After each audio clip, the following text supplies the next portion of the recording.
नमस्कार, times of Swaraj में आप सबों का स्वागत है और मैं हूं संतोष सिंह। और आज हम टाइम्स ऑफ स्वराज में चर्चा कर रहे हैं कि छपरा में जो घटना घटी है इसके लिए जिम्मेवार कौन है, रूढ़ी, रोहिणी या प्रशासन। हम आपको सिलसिलेवार ढंग से घटना कैसे घटी, क्यों घटी, किस परिस्थिति में क्या हुआ, इसकी सिर्फ जानकारी दे रहे हैं और उसके आधार पर आप तय कीजिए कि इस घटना के लिए जिम्मेवार कौन है। देखिए, जिस मतदान केंद्र पर यह बवाल हुआ है उस मतदान केंद्र पर बहुसंख्यक वोटर पिछड़ी जाति के आते हैं। बहुत कम वोट यादव का है, बहुत कम वोट राजपूत का है। लेकिन इस बूथ को लेकर कल सुबह से ही, मतलब मतदान के 1-2 घंटे बाद से ही इस मतदान केंद्र को लेकर कसमकस होनी शुरू हो गई थी। लगातार शिकायत मिलने पर डीएम एसपी ने भी इस बूथ का विजिट किया था। शुरुआती दौर में रोहिणी आई थी, वहाँ पर बीजेपी का एक पोलिंग एजेंट झंडा, मतलब जो तौलिया लगाए हुए था उसका रंग बीजेपी के झंडा के जैसा था, उसको लेकर रोहिणी आपत्ति दर्ज की और विवाद वहीं से शुरू हुआ। और उस विवाद के शुरुआती दौर में उसको नोकझोंक भी हुआ कि भाई आप पोलिंग एजेंट यहाँ, आप गमछा हटाइए, ये हटाइए, ये विवाद हुआ। इस विवाद के बाद डीएमएसपी भी पहुंचे थे, हल्ला हंगामा स्वाभाविक तौर पर हुआ। फिर बात आई चली गई, वोटिंग होता रहा। फिर 3 बजे के करीब रोहिणी फिर उस बूथ पर आई और आते ही जो है सबसे पहले उसी पोलिंग एजेंट को खोजने लगी जिस पोलिंग एजेंट के बारे में वो कह रही थी कि झंडा वाला तो तौलिया लेके कैसे वो जा सकता है। हालांकि उस समय में भी ज़्यादा देर वो नहीं रुकी, लेकिन कुछ बवेला हुआ। तब तक दूसरी तरफ से भी लोग जुटने लगे थे और हुआ कि भाई बूथ कैप्चरिंग हो रहा है, बूथ कैप्चरिंग हो, ये हल्ला होना शुरू हुआ। फिर चुनाव के अंतिम समय में रोहिणी पहुंचती है। ये तीसरा मौका था जब रोहिणी उस बूथ पर पहुंची है जिस समय में भोला यादव उनके साथ थे। और उस जगह पर पहुंचने के बाद जो 2 बार वो खुद आई थी, उसके बाद से दोनों तरफ से तनाव बढ़ने लगा था। दोनों जाति के बीच तनाव बढ़ने लगा था और तीसरी बार जब आई तो फिर बवाल ही हो गया। बाकी जो गाली गलौज हुआ, जिस भाषा का इस्तेमाल हुआ, वो आप खुद देख सकते हैं। इसलिए एक सवाल तो है ही कि एक खास बूथ पर, जिस बूथ पर न यादव का डोमिनेंस था न राजपूत का डोमिनेंस था, वहाँ बार बार क्यों रोहिणी आ रही थी और बार बार क्यों वहाँ पे विवाद हो रहा था। क्या वो बार बार आना आज की घटना तक पहुँचने की वजह तो नहीं रही। सारे अखबार ने भी इस खबर को लिया है कि कितने बार वहाँ रोहिणी गई थी और कैसे कैसे विवाद बढ़ा। और आज सुबह की जो घटना है, कल रोहिणी के साथ जो गाली गलौज के भाषा का, अमर्यादित भाषा का जो इस्तेमाल किया जिस तरीके से, और उसके बाद जो वीडियो वायरल हुआ, उस वीडियो के वायरल होने के बाद स्वाभाविक तौर पर लोगों में प्रतिक्रिया होनी शुरू हो गई। और भिखारी चौक पर आज सुबह चाय की दुकान पर एक होमगार्ड का जवान जो राजपूत था, और सामने ही प्रोफेसर साहब का घर है, रिटायर्ड हुए हैं, कृषि विश्वविद्यालय में शायद प्रोफेसर है, वो हाल ही में रिटायर हुए हैं। वो कुछ बात हुआ तो वो भी बहस होनी शुरू हो गई। उसके बाद प्रोफेसर साहब आपे से बाहर हो गया और होमगार्ड का जवान भी 55-60 के बीच होगा, मोच रखे हुए थे, उसको मोच पकड़ के खींचना शुरू कर दी जोर से। उसी में उठापटक होना शुरू हुआ और संयोग से कुछ लोग जा रहे थे, उसमें विवाद बढ़ा और पिट गए वो होमगार्ड के जवान।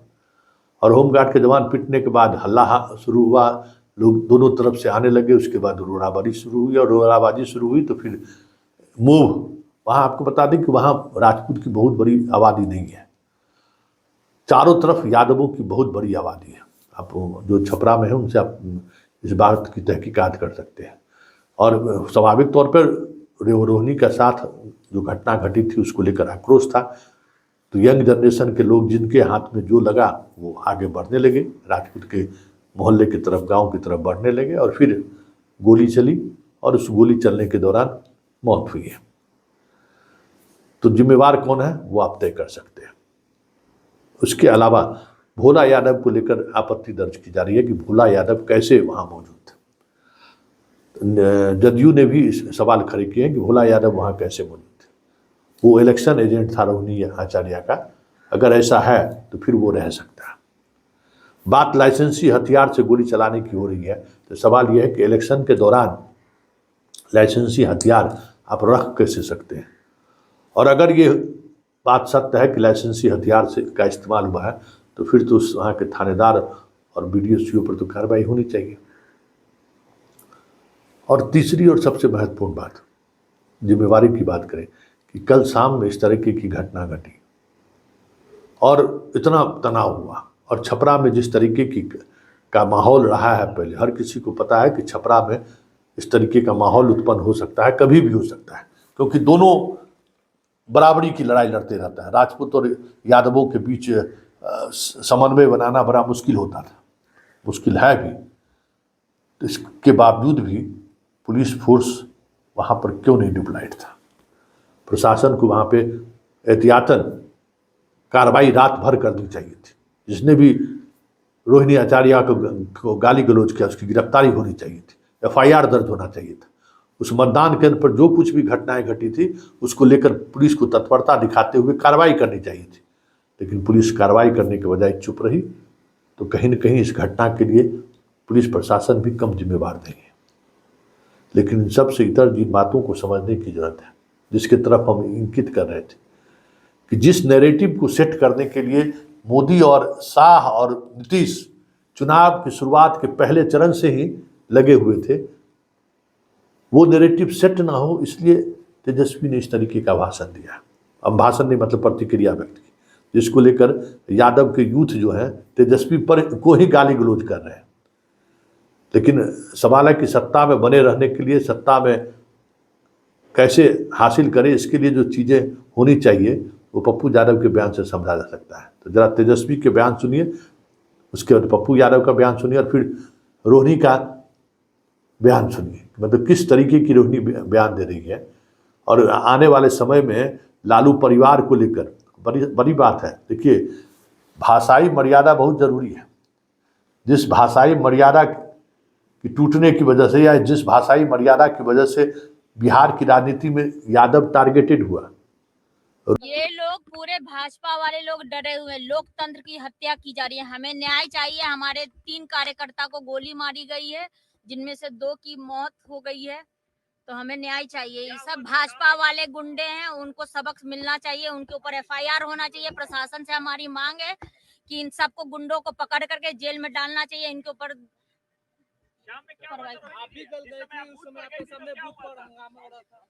एज अ कैंडिडेट हमको अधिकार है, हर एक बूथ पे आप लोग भी सब कोई थे मेरे साथ। वहाँ पे हम बूथ लूटने गए थे देखने के लिए कि कितना पोलिंग हुआ, क्या हुआ। उसमें से एक ये जो भाजपा वाले जो गुंडे हैं वो बैठे हुए थे अंदर में। उनसे पूछे हम कि आप वोट डाल दिए, तो बोला कि हाँ डाल दिए। तो हम फिर अंदर क्या करने, आप बाहर निकलिए।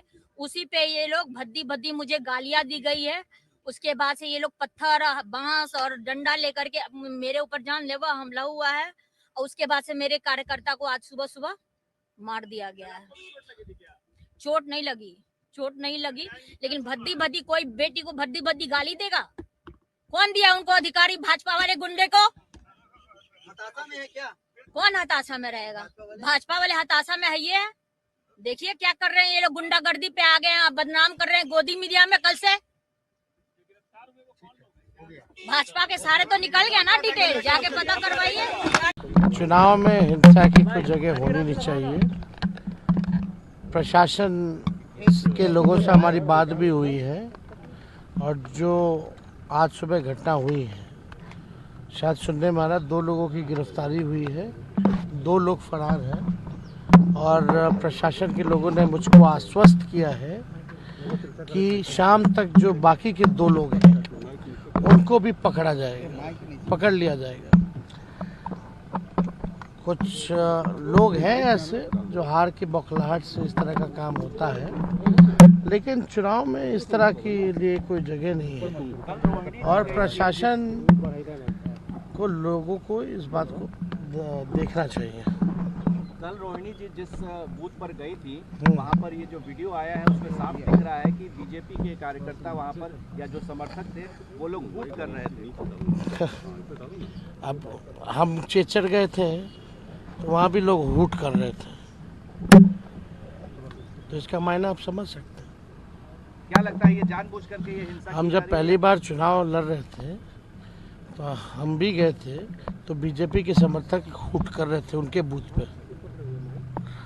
तो क्या रोकिए छपरा के तनाव को। मैं हाथ जोड़ता हूं जादव समाज से, प्रतिक्रिया से बचिए। पैर पकड़ता हूं, गोलियां लगी है, उसके परिवार को 5 लाख रुपया मेरी ओर से जाएगा। मैं कल आऊंगा,